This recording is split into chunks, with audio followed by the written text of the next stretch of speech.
खेते हम एलियो के नुकना खेते खेते हम एलियो के नुकना ज्यादा देरी हम करबो ने रुक राख ज्यादा देरी हम करबो ने रुक रहा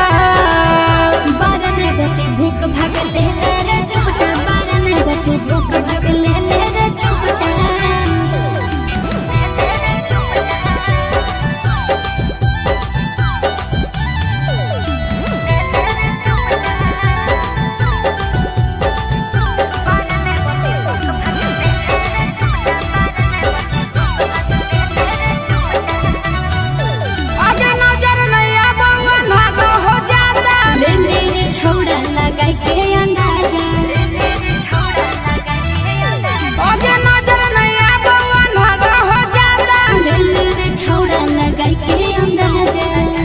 घरस भागल ही ये छोड़ी के छुप छाप घरस भागल ही ये छोड़ी के छुप छाप जान जते तनियो सन होते जे चुक जा जान जते तनियो सन होते जे चुक जा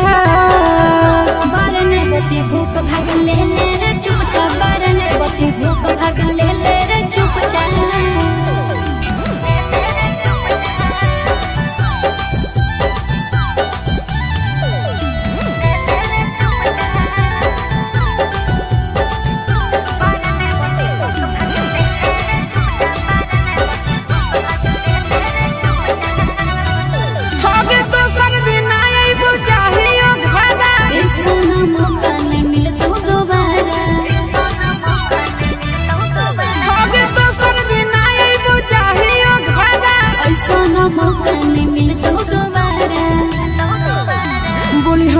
आशीष जब करतोगे पूछ पाछ बोलियो नहीं आशीष जब करतोगे पूछ पाछ चिंटू राजा से तो कह दिए झूठ जा